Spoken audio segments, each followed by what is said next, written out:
ತುಳುನಾಡ ಸಿರಿ N V Rao ಅವರ ತುಳು ಪಾಡ್ದನ ಆಧಾರಿತ ಜಾನಪದ ಕಾದಂಬರಿ.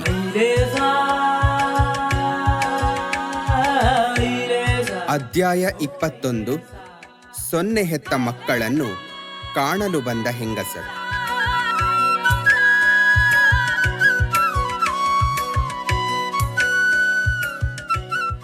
ನಾನು ಬಾಬುಗೆ ಕೈ ತೋರಿಸಿದೆ. ಅವರು ಪಾಡ್ದನ ನಿಲ್ಲಿಸಿದರು. ರಾಯರು ಬೆರಗುಗಣ್ಣಿಂದ ನನ್ನನ್ನು ನೋಡಿದರು. ಇನ್ನೂ ಸಂದೇಹವೇ? ಬದುಕಲ್ಲಿ ಹೆಚ್ಚು ಸಂದೇಹ ಬಂದರೆ ತೊಂದರೆ ಎಂದರು. ನಸುನಕ್ಕರು. ಇದು ಅಂತ್ಯ ಸಂದೇಹ ಅಷ್ಟೇ. ಹಾಗೋ? ಆಗಲಿ, ಅದೂ ಕೊನೆಗಾಣಲಿ. ಅನಂತ ಸಂದೇಹ ಅನರ್ಥಕಾರಿ. ಏನು ಹೇಳು? ಹರಕೆ, ಬಸುರಿಯಾಗಲು ಹರಕೆ, ಪ್ರಸವವಾಗಲು ಹರಕೆ. ಇದು ಮೂಢನಂಬಿಕೆಯಲ್ಲವೇ? ಮೂಢನಂಬಿಕೆಯಲ್ಲ, ಗಾಢ ನಂಬಿಕೆ. ದೇವರಲ್ಲಿ ನಂಬಿಕೆ ಇಟ್ಟು ಕಷ್ಟಕಾಲದಲ್ಲಿ ಕಾಪಾಡು ಎಂದು ಹರಕೆ ಹೇಳಿಕೊಳ್ಳುವುದು ಪುರಾತನ ಕಾಲದಿಂದ ನಡೆದು ಬಂದಿರುವ ಪದ್ಧತಿ. ಪುರಾತನವೆಂದ ಮಾತ್ರಕ್ಕೆ ಪುನೀತವಲ್ಲ. ಆಧುನಿಕವಾದುದೆಲ್ಲ ಅನುಕರಣೀಯವಲ್ಲ. ಸರ್ವದಾ ಅಂಧಶ್ರದ್ಧೆ ವದ್ಯ, ಶ್ರೇಷ್ಠ ಮೌಲ್ಯ ಆಸ್ವಾದ್ಯ. ಪ್ರಾಚೀನವಾಗಲಿ ಅರ್ವಾಚೀನವಾಗಲಿ ಪ್ರಚಲಿತ ಆಚಾರಗಳನ್ನು ವಿಚಾರದ ಓರೆಗಲ್ಲಿಗೆ ಹಚ್ಚಿ ಶ್ರೇಷ್ಠ ಮೌಲ್ಯಗಳಲ್ಲಿ ನಂಬಿಕೆ ಬೆಳೆಸಿ ಉಳಿಸಿಕೊಳ್ಳುವುದು ನಮ್ಮ ಧರ್ಮ. ಹರಕೆ ಈ ನಂಬಿಕೆಗಳಲ್ಲೊಂದು. ದೇವರು ನಂಬಿದವರಿಗಿಂಬೀವ ಕರುಣಾಂಬುದಿ.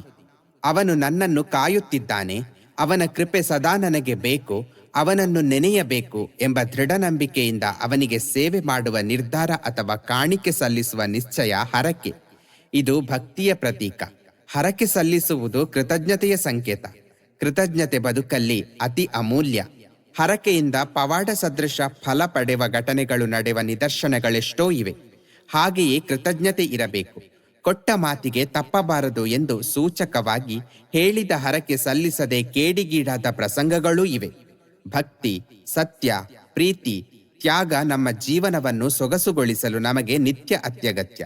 ಇವು ಬದುಕಿನ ಆಧಾರ ಸ್ತಂಭಗಳು. ನಂಬಿಕೆ ಬೇಕು. ದೈವದ ಅಸ್ತಿತ್ವವೇ ನಂಬಿಕೆಯ ನೆಲಗಟ್ಟಲ್ಲಿ. ನಂಬಿಕೆ ಇಲ್ಲದಿದ್ದರೆ ಯಾವುದೂ ಇಲ್ಲ. ನನಗೆ ದೇವರಲ್ಲಿ ನಂಬಿಕೆ ಇದೆ, ಭಕ್ತಿ ಇದೆ. ಭಕ್ತಿ ಮುಖ್ಯ. ಇದರಿಂದ ದೇವರು, ಧರ್ಮ, ನ್ಯಾಯ, ನೀತಿ ಇತ್ಯಾದಿ ಸದ್ಭಾವನೆಗಳು ಸದಾ ನಮ್ಮ ಮನಸ್ಸಲ್ಲಿ ನೆಲೆಸಿ ಬೆಳೆಯುತ್ತವೆ. ಈ ಸಂದರ್ಭದಲ್ಲಿ ನಾನೂ ಒಂದು ಹರಕೆ ಹೇಳಿಕೊಂಡಿದ್ದೇನೆ. ನಿಮ್ಮ ಹರಕೆ ಏನು ಹೇಳುವಿರಾ? ಮುಂದಿನ ಕತೆ ಕೇಳು. ಹರಕೆಯ ಮಹತ್ವ ಅದರಿಂದಲೂ ತಿಳಿಯುತ್ತದೆ. ಪಾಡ್ದನ ಮುಗಿಯುತ್ತಾ ಬಂತು. ಮುಕ್ತಾಯವಾಗಲಿ ತಾಳು. ನನ್ನ ಹರಕೆ ಏನೆಂದು ಆಗ ಹೇಳುತ್ತೇನೆ. ನಾನು ಸುಮ್ಮನಾದೆ. ಬಾಬು ಪಾಡ್ದನ ಮುಂದರಿಸಿದ. ನೆರೆಕೆರೆಯ ಹೆಂಗಸರು ಚಾವಡಿ ಅರಮನೆಯಲ್ಲಿ ಕೂಡಿದರು. ಸೊನ್ನೆ ಹೆತ್ತಿರುವಳಂತೆ. ಮಗುವೋ ಮಣೆಯೋ ಎಂದು ಒಮ್ಮೆ ನೋಡಿ ಬರೋಣ. ಕೂಡಿದವರಲ್ಲಿ ಕುಡುಂದೂರು ಕುವಯಲಾಂಬಕ್ಕಿ ಕುಹಕವಾಡಿದಳು.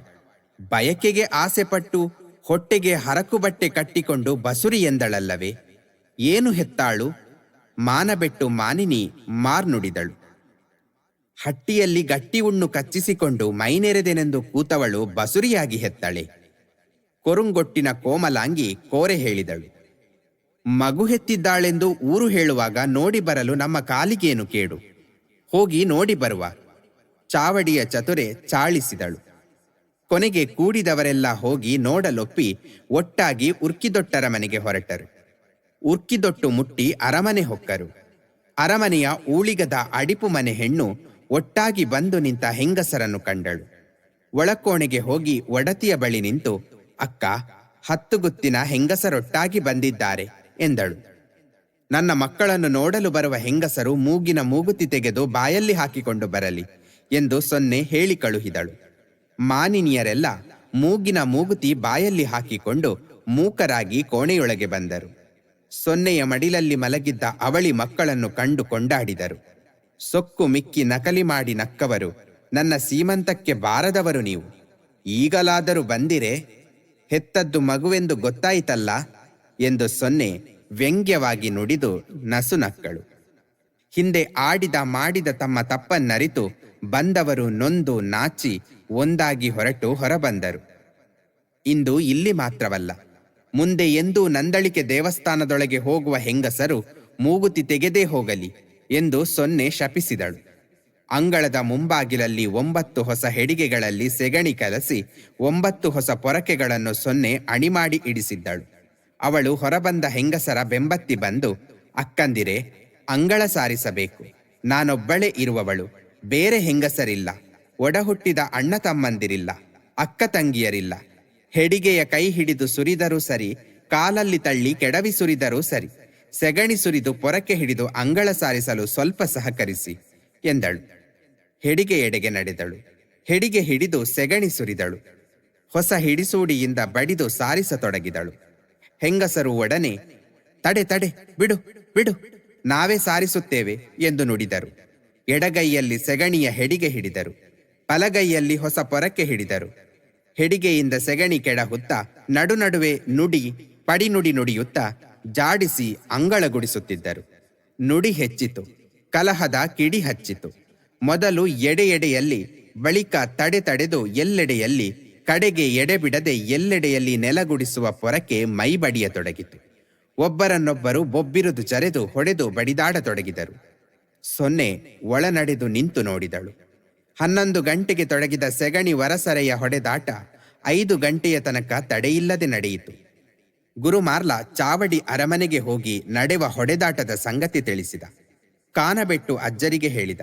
ಕೂಡಲೇ ಉರ್ಕಿದೊಟ್ಟರಮನೆಗೆ ಬರಬೇಕೆಂದು 7 ಗುತ್ತಿನವರಿಗೆ ಹೇಳಿ ಕಳುಹಿದ. ಚಾವಡಿಯ ಹೆಗ್ಗಡೆಯವರು ಕಾನಬೆಟ್ಟು ಅಜ್ಜರೊಡಗೂಡಿ ಉರ್ಕಿದೊಟ್ಟರಮನೆಗೆ ಬಂದರು. ಸರ್ವಾಂಗ ಸೆಗಣಿ ಬಳೆದುಕೊಂಡು ಸೆಣಸಾಡುವ ಶ್ರೀಕೂಟದ ನೋಟ ನೋಡಿ ಬೆರಗಾದರು. ಕೆದಿಂಜೆ ನಂದಳಿಗೆಯಲ್ಲೆಲ್ಲ ಈ ತರದ ಮರುಳಾಟ ಇದುವರೆಗೆ ನೋಡಿಲ್ಲ ಎಂದು ಉದ್ಗರಿಸಿದರು. 7 ಗುತ್ತಿನವರು ಸುದ್ದಿ ಕೇಳಿದೊಡನೆ ಉರ್ಕಿದೊಟ್ಟರ ಮನೆಗೆ ಧಾವಿಸಿ ಬಂದರು. ಸೊನ್ನೆಯನ್ನು ಕರೆದರು. ಕರೆದೊಡನೆ ಸೊನ್ನೆ ಹೊರಬಂದು ನಿಂತಳು. ಏನು ಸೊನ್ನೆ, ನಿನ್ನರ ಮನೆಯಲ್ಲಿ ಈ ತರದ ಮರುಳಾಟ ನಡೆಯುತ್ತಿದೆ, ಏನು ಶಾಪ ಕೊಟ್ಟೆ ಎಂದು ಗುತ್ತಿನವರು ಕೇಳಿದರು. ಹಟ್ಟಿಯಲ್ಲಿ ಗಟ್ಟಿ ಉಣ್ಣು ಕಚ್ಚಿಸಿಕೊಂಡು ಮೈನೆರೆದೆನೆಂದು ಹೇಳಿದ ಹೆಣ್ಣು ನಾನು. ಹೊಟ್ಟೆಗೆ ಹರಕು ಬಟ್ಟೆ ಕಟ್ಟಿಕೊಂಡು ಬಸುರಿ ಎಂದವಳು. ನಾನೇನು ಶಾಪ ಕೊಟ್ಟೇನು? ಕೊಟ್ಟ ಶಾಪ ಅವರಿಗೆ ಹೇಗೆ ತಟ್ಟೀತು? ಸೊನ್ನೆ, ಹೆಂಗಸರ ಹೊಟ್ಟೆ ಕಿಚ್ಚಿನ ಮಾತು ಕಟ್ಟಿಕೊಂಡು ಮುನಿಯಬೇಡ. 9 ಗುತ್ತಿನ ಅಣ್ಣ ತಮ್ಮಂದಿರೆ, ಈಗ ನಾನೇನು ಮಾಡಬೇಕೆಂದು ಹೇಳುವಿರಿ? ಸೊನ್ನೆ, ಈ ಮರುಳಾಟ ನಿಲ್ಲುವಂತೆ ಮಾಡು. ಬಂದವರು ಅವರವರ ಮನೆಗೆ ಹಿಂದೆ ಹೋಗಲಿ. ಉರ್ಕಿದೊಟ್ಟರಮನೆಯಲ್ಲಿ ಹುಟ್ಟಿದ್ದು ಓತಿ ಅರಣೆಯೋ, ಹಕ್ಕಿಯೋ, ಬೆಕ್ಕು ನಾಯಿಯೋ, ಮಣೆಯೋ, ಮಗುವೋ ಎಂದು ಇಂದು ಗೊತ್ತಾಯಿತಲ್ಲವೇ ಎಂದು ಸೊನ್ನೆ ಹೊಡೆದಾಡುವ ಹೆಂಗಸರಿಗೆ ಹಂಗಿಸಿ ಹೇಳಿದಳು. ಚಾವಡಿಯ ಪಟ್ಟದರಸೆ ನಂದಳಿಕೆ 4 ಸ್ಥಾನದಲ್ಲಿ, ದೇವಸ್ಥಾನದ ಅಂಗಣದಲ್ಲಿ 9 ಬಲಿಕಲ್ಲಲ್ಲಿ ಸೆಗಣಿ ವರಸರೆಯಾಗಲಿ. ಈ ಅಧಿಕಾರ ಅಡಿಪು ಮನೆಯವರಿಗೆ ಇರಲಿ. ಬಲ್ಲೇಶ್ವರದ ತೆಂಕು ಭಾಗದ ಬಾಕಿಮಾರಲ್ಲಿ ಅಂಬೋಡಿಯ ಕಳ ಆಗಲಿ. ಅರಸರೇ, ಇದನ್ನು ನಡೆಸಿಕೊಡಿ. ಬ್ರಹ್ಮರ ಚಿತ್ತದಂತೆ ಸೆಗಣಿ ವರಸರೆ ನಿಲ್ಲಲಿ. 9 ಗುತ್ತಿನ ಹೆಂಗಸರು ಅವರವರ ಮನೆಗೆ ಹೋಗಲಿ ಎಂದು ಸೊನ್ನೆ ಹೇಳಿದಳು. ಸೊನ್ನೆಯ ಮಾತು ಮುಗಿದೊಡನೆ ಸೆಗಣಿ ವರಸರೆಯಾಟ ನಿಂತಿತು. ಅಂಗಾಂಗವೆಲ್ಲ ಸೆಗಣಿಯ ರಂಗು ತಳೆದು ಅಂಗನಿಯರು ಉರ್ಕಿದೊಟ್ಟರಮನೆಯ ಅಂಗಳ ಬಿಟ್ಟು ಇಳಿದರು. ಕಂಗಿಮಾರ ಕೆರೆಯಲ್ಲಿ ಮೈತೊಳೆದು ಮಿಂದು ಅವರವರ ಮನೆಗೆ ಮರಳಿದರು. ಸೊನ್ನೆ ಜೋಡು ತೊಟ್ಟಿಲು ಕಟ್ಟಿ ಮಕ್ಕಳನ್ನಿಟ್ಟು ಜೋಗುಳ ಹಾಡಿ ಸಂತಸಗೂಡಿ ತೂಗಿದಳು. ನೆರೆಕರೆಯವರು ನಿಜ ಸಂಗತಿ ಅರಿತರು. ರೀತಿ ನೀತಿ ತಪ್ಪಿ ತಾವು ಸೊನ್ನೆಗೆ ಆಡಿದ ಮಾತಿಗೆ ಮಾಡಿದ ಕೃತ್ಯಕ್ಕೆ ಮರುಗಿದರು. ಅವಳಿ ಬಾಲೆಯರ ಕಾಲಾಕಾಲದ ಬಾಲಲೀಲೆಯಲ್ಲಿ ಸೊನ್ನೆ ಮಾರ್ಲರೊಡನೆ ಪಾಲ್ಗೊಂಡರು. ಮಕ್ಕಳ ಜನನದಿಂದ ದಂಪತಿಗಳಿಗೆ ಹೊಸ ಸಂತಸ, ಹೊಸ ಸುಖ ಬಂದಂತಾಯಿತು. ಅವರು ಕೊರತೆ ಇಲ್ಲದ ನಿರತ ಸುಖದ ಸುದಿನಗಳಲ್ಲಿ ಮೈ ಮರೆತರು. ದುಃಖದಿಂದ ಕುಂದಿ ಸಂದ ದುರ್ದಿನಗಳನ್ನು ಮರೆತರು. ಕಷ್ಟ ಕಾಲದಲ್ಲಿ ಹೇಳಿದ ಹರಕೆ ಸಲ್ಲಿಸುವುದನ್ನು ಸುಖದ ಮತ್ತಲ್ಲಿ ಮರೆತರು. ಸೊನ್ನೆ ಮಾರ್ಲರ ನಲುಮೆ ಒಲುಮೆಯ ಲಾಲನೆ ಪಾಲನೆಯಲ್ಲಿ ಬೆಳೆದ ಮಕ್ಕಳಿಗೆ ವರ್ಷ ಕಳೆದು 12 ತುಂಬಿತು. ಇಬ್ಬರು ಮೈ ತುಂಬಿ ಹದಿಹರೆಯ ಕಳೆ ತಳೆದು ಚೆಲುವ ಚೆನ್ನಯರಾದರು.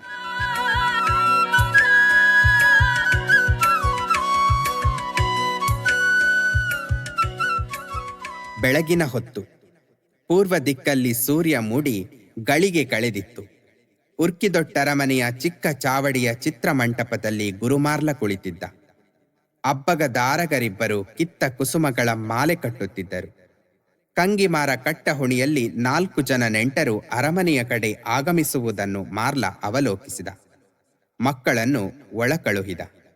ಯಾರೋ ನೆಂಟರು ಬರುತ್ತಿದ್ದಾರೆ, ಮಕ್ಕಳಿಗೆ ತಲೆಬಾಚಿ ನಿತ್ಯದ ಬಟ್ಟೆ ತೆಗೆದು ಒಳ್ಳೆ ಬಟ್ಟೆ ಉಡಿಸು, ಸೊನ್ನೆಗೆ ಹೇಳಿದ.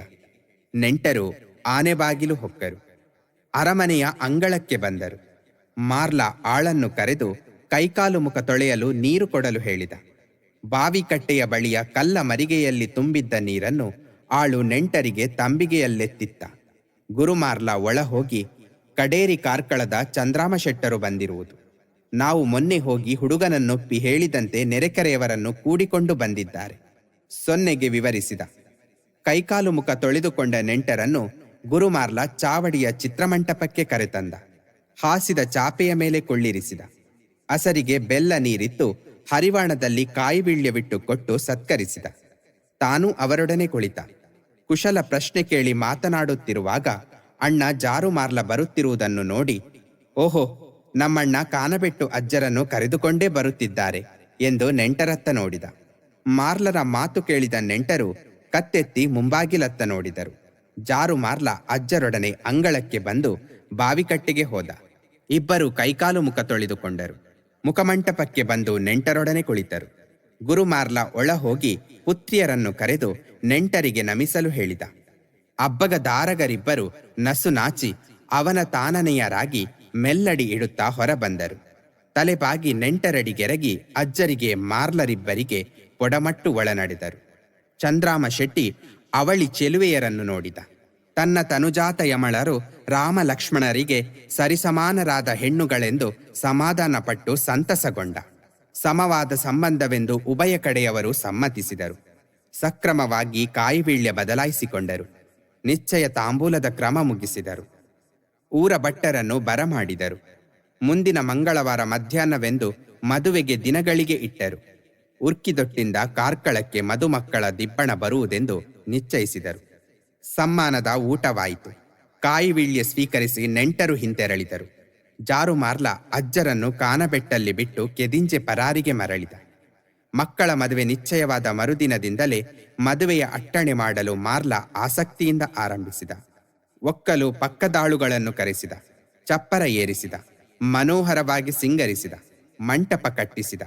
ಅಡುಗೆಗೆ ಒಲೆ ಇಡಿಸಿ ಕಳ ಮಾಡಿಸಿದ. ಕೆದಿಂಜೆ ನಂದಳಿಕೆಯಲ್ಲೆಲ್ಲ ಅಬ್ಬಗ ದಾರಗರ ಮದುವೆ ಮನೆ ಮಾತಾಯಿತು. ಎಲ್ಲೆಲ್ಲೂ ಮದುವೆಯ ಸೊಲ್ಲುಗುಲ್ಲು ಹಬ್ಬಿ ಹರಡಿತು. ಊರ ಪರವೂರ ನೆಂಟರಿಷ್ಟರನ್ನು ಬಂಧು ಬಾಂಧವರನ್ನು ಮುಹೂರ್ತಕ್ಕೆ ಕಾಯಿವಿಳ್ಯವಿತ್ತು ಕರೆವ ಸಂಚಾರ ಕಾರ್ಯಕ್ಕೆ ಮಾರ್ಲ ದಂಪತಿಗಳು ಮಾರನೆಯ ದಿನ ತೊಡಗಿದರು. ಸೊನ್ನೆ ಮುಂಜಾನೆ ಕೋಳಿ ಕೂಗಿಗೆ ಎದ್ದಳು. ಪತಿಯನ್ನು ಎಬ್ಬಿಸಿದಳು. ಮಾರ್ಲ ಪ್ರಾತರ್ವಿಧಿಗಳನ್ನು ಪೂರೈಸಿದ. ವಿಭೂತಿ ನಾಮಾಲಂಕೃತ ಲಲಾಟನಾಗಿ ದಿವ್ಯ ದೂಕುಲಧಾರಿಯಾಗಿ ಮದುಮಗನಂತೆ ಅಂಗಸಿಂಗಾರ ಮಾಡಿಕೊಂಡ.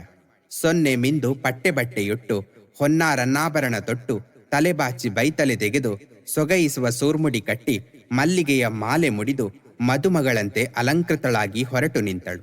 ದಾಸಿ ಕೈಯಂಗಿ ದಾರುವನ್ನು ಕರೆದು, ಅಬ್ಬಗ ದಾರಗರನ್ನು ಹೊರಬರಲು ಬಿಡಬೇಡ, ಜೋಕೆಯಿಂದ ನೋಡಿಕೋ, ಮನೆಯ ಒಳ ಹೊರಗೆ ಜಾಗರೂಕಳಾಗಿ ನೋಡಿಕೊಂಡಿರು.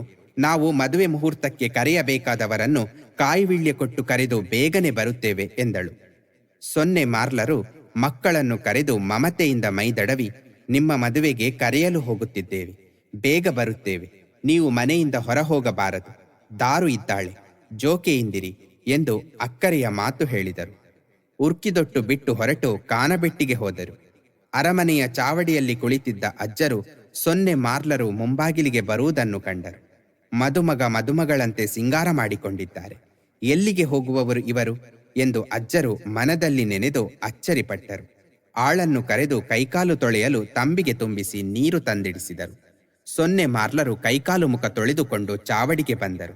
ಬಾಜಿರದ ಹಲಗೆಯ ಮೇಲೆ ಕುಳಿತರು. ಸೊನ್ನೆ ಮಾರ್ಲರು ಎದ್ದು ಅಜ್ಜರ ಕೈಗೆ ಕಾಯಿವೀಳ್ಯವಿತ್ತು, ನಾವು ಮಕ್ಕಳ ಮದುವೆಯ ಮುಹೂರ್ತಕ್ಕೆ ಕರೆಯಲು ಹೊರಟವರು.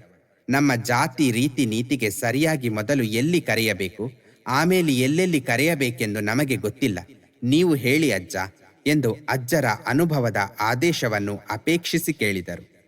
ಮೊದಲು ನಂದಳಿಕೆ ಚಾವಡಿಯಲ್ಲಿ ಕಾಣಿಕೆ ಇಟ್ಟು ಕಾಯಿವೀಳ್ಯ ಕೊಟ್ಟು ಮುಹೂರ್ತಕ್ಕೆ ಕರೆಯಿರಿ. ಆಮೇಲೆ ಮಾನಬೆಟ್ಟು, ಮುಟ್ಟಿಕಲ್ಲು, ಕುಡುಂದೂರು, ಬೋಳಬೆಳ್ಮನ್ನು, ಇನ್ನ ಮುಣ್ಕೂರು, ಕಲ್ಯ ಕೈರೊಟ್ಟು, ಸೂಡ ಪಿಲಾರಿಗೆ ಹೋಗಿ ಕಾಯಿವೀಳ್ಯ ಕೊಟ್ಟು ಕರೆದು ಬನ್ನಿ ಎಂದು ಅಜ್ಜರು ಸಲಹೆ ಇತ್ತರು. ಸೊನ್ನೆ ಮಾರ್ಲರು ಕಾನಬೆಟ್ಟಿಂದ ಹೊರಟರು.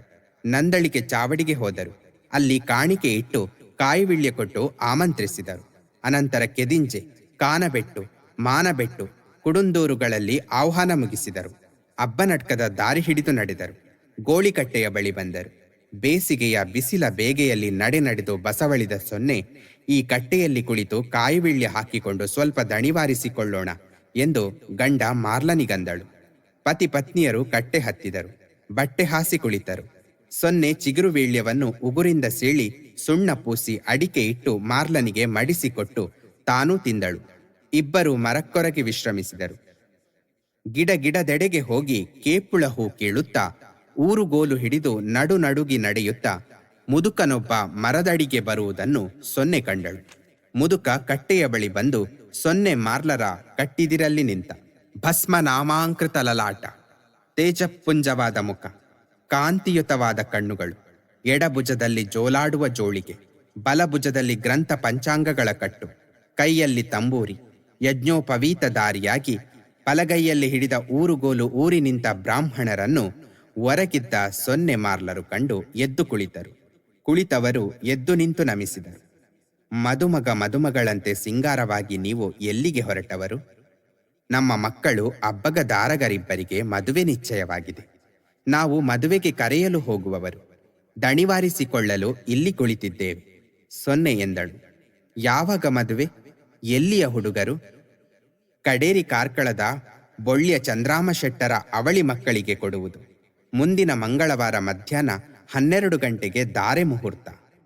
ಆಗಲಿ, ಮಕ್ಕಳ ಮದುವೆ, ಮಂಗಳ ಕಾರ್ಯ ಮಾಡುವುದು ಸರಿಯೇ, ಆದರೆ ಭವಿಷ್ಯದಲ್ಲಿ ಎಂದು ಭಟ್ಟರು ಯೋಚಿಸತೊಡಗಿದರು. ಸೊನ್ನೆ ಕೆರಳಿದ ಕುತೂಹಲದಿಂದ, ಭಟ್ಟರೆ, ನೀವು ಭವಿಷ್ಯ ಹೇಳುವಿರೋ ಎಂದು ಭಟ್ಟರ ಮುಖ ನಿಟ್ಟಿಸಿ ನೋಡಿದಳು. ಹೌದು, ಭವಿಷ್ಯ ಹೇಳುವುದು, ಜಾತಕ ನೋಡುವುದು, ರಾಶಿಫಲ ನುಡಿಯುವುದು, ಶುಭ ಕಾರ್ಯಕ್ಕೆ ದಿನಗಳಿಗೆ ನಿಶ್ಚಯಿಸುವುದು, ಮನೆಗೆ ಹೋಗಿ ಪಡೆಯುವುದು ಇವು ನನ್ನ ದಿನಗೆಲಸ. ಹಾಗಾದರೆ ನನ್ನ ಭವಿಷ್ಯ, ನನ್ನ ಮಕ್ಕಳ ಭವಿಷ್ಯ ಹೇಳುವಿರಾ? ಒಂದು ತಾರ ಕಾಣಿಕೆ ಇಡು, ಎಲ್ಲ ನೋಡಿ ಹೇಳುವೆ. ಸೊನ್ನೆ ಸೊಂಟಕ್ಕೆ ಕೈ ಹಾಕಿ ತಾರ ತೆಗೆದು ಕಾಣಿಕೆ ಇಟ್ಟಳು. ಭಟ್ಟರು ಕಟ್ಟೆಯಲ್ಲಿ ಅಟ್ಟೆ ಮಡಚಿ ಕುಳಿತರು. ಗ್ರಂಥದ ಕಟ್ಟು ಬಿಚ್ಚಿದರು. ಪಂಚಾಂಗ ಬಿಡಿಸಿದರು. ನೋಡಿ ಪಠಿಸಿ ಗುಣಿಸಿ ಎಣಿಸಿದರು. ಸೊನ್ನೆಯ ಮುಖ ನೆಟ್ಟಿಸಿದರು. ಯೋಚಿಸಿದರು. ಮಾತಿಲ್ಲದೆ ತಲೆಯಾಡಿಸಿದರು. ಇದನ್ನು ಕಂಡ ಸೊನ್ನೆ, ಏನು ಭಟ್ಟರೆ, ಗುಣಿಸಿ ಎಣಿಸುತ್ತೀರಿ, ಯೋಚಿಸುತ್ತೀರಿ, ತಲೆಯಾಡಿಸುತ್ತೀರಿ, ಬಾಯಿ ಬಿಟ್ಟು ಏನೂ ಹೇಳುವುದಿಲ್ಲವಲ್ಲ, ಹೇಳಿ ಭಟ್ಟರೆ ಎಂದಳು. ಸೊನ್ನೆ, ನಾನು ಸಟೆ ಹೇಳಲಾರೆ. ಇದ್ದುದನ್ನು ಇದ್ದಂತೆ ದಿಟ ಹೇಳಿದರೆ ನಿನಗೆ ಸಿಟ್ಟು ಬಂದೀತು. ಭಟ್ಟರೆ, ಇದ್ದುದನ್ನು ತೋರಿದಂತೆ ಹೇಳಿ, ಸತ್ಯ ಹೇಳಿದರೆ ಸಿಟ್ಟೇಕೆ? ಸೊನ್ನೆ, ಕೊಟ್ಟ ಮಾತಿಗೆ ತಪ್ಪಬಾರದು, ಹೇಳಿದ ಹರಕೆ ಮರೆಯಬಾರದು. ಮಕ್ಕಳು ಹುಟ್ಟುವ ಮೊದಲು ಹೇಳಿದ ಹರಕೆ ಇನ್ನೂ ಸಲ್ಲಿಸಿಲ್ಲ. ಇದರಿಂದ ಲಗ್ನಕ್ಕೆ ವಿಘ್ನ ಕಾಣಬರುತ್ತದೆ. ಏನು ಹರಕೆ ಹೇಳಿದ್ದೀರಿ? ಏನು ಬಾಕಿ ಇದೆ? ಓಹೋ, ನಿಮ್ಮ ಪಂಚಾಂಗದಲ್ಲಿ ಅದೂ ಕಾಣುತ್ತದೋ? ಹೇಳಿದ ಹರಕೆ ಏನು? ಯಾವುದು ಬಾಕಿ? ಹೇಳಿ ನೋಡೋಣ. ಸೊನ್ನೆ, ನಿನ್ನ ಹೆಸರಂತೆ ನಿನ್ನ ನೆನಪು. ಕಷ್ಟವಿದ್ದಾಗ ಹೇಳಿದ ಹರಕೆ, ಸುಖ ಬಂದಾಗ ಮರೆತೆ. ಮೈ ನೆರೆದು ಬಸುರಿಯಾಗಬೇಕೆಂದು ಬಯಸಿ ಹೇಳಿದ ಹರಕೆ, ಹೆರುವ ಮುನ್ನ ಹೇಳಿದ ಹರಕೆ. ಇಷ್ಟು ವರ್ಷವಾದರೂ ಇನ್ನೂ ಬಾಕಿ ಇದೆ. ಹರಕೆ ಸಲ್ಲಿಸಿ ಈ ಕೊರತೆ ತಪ್ಪಿಸದ ಹೊರತು ಲಗ್ನಕ್ಕೆ ವಿಘ್ನ ತಪ್ಪದು. ಭಟ್ಟರು ಕಟುನುಡಿ ನುಡಿದು ಪಂಚಾಂಗದ ಕಟ್ಟು ಕಟ್ಟಿದರು. ಸೊನ್ನೆಗೆ ಸಿಟ್ಟು ಏರಿತು. ಕಣ್ಣು ಕೆಂಪಾಯಿತು. ತುಟಿ ಅದುರಿತು.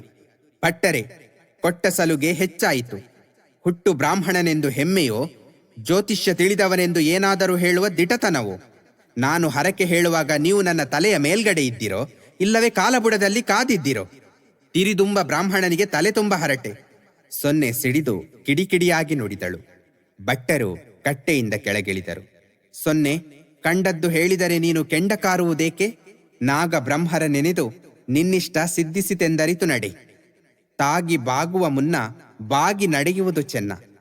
ಇನ್ನು ನಿನ್ನಿಷ್ಟ ಬಂದಂತೆ ಮಾಡು. ಮುಹೂರ್ತಕ್ಕೆ ಕರೆದು ಬರುವಾಗ ಕಲಿಕಾರ್ಣಿಕ ಕಾಣಬಹುದು. ಕಣ್ಣಿಗೆ ಕಂಡದ್ದು ಕೈಗೆ ಸಿಗದು, ಕೈಗೆ ಸಿಕ್ಕಿದರೂ ಕಾರ್ಯಕ್ಕಾಗದು ಎಂದು ಎಚ್ಚರಿಕೆ ಹೇಳಿ ಭಟ್ಟರು ಮುನಿದು ಮುಂದೆ ಹೊರಟರು. ಭಟ್ಟರೆ, ಸೊನ್ನೆ ಕೆರಳಿ ಕೆಟ್ಟ ಮಾತಾಡಿದಳೆಂದು ಸಿಟ್ಟಾಗಬೇಡಿ.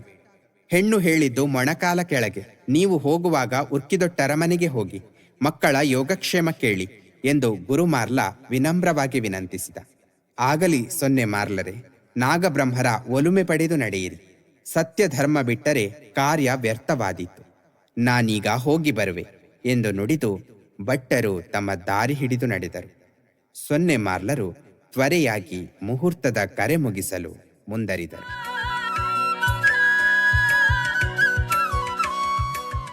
ಮುಂದಿನ ಅಧ್ಯಾಯದಲ್ಲಿ ಮತ್ತೆ ಭೇಟಿಯಾಗೋಣ. ಅಲ್ಲಿಯವರೆಗೆ ನಮಸ್ಕಾರಗಳು.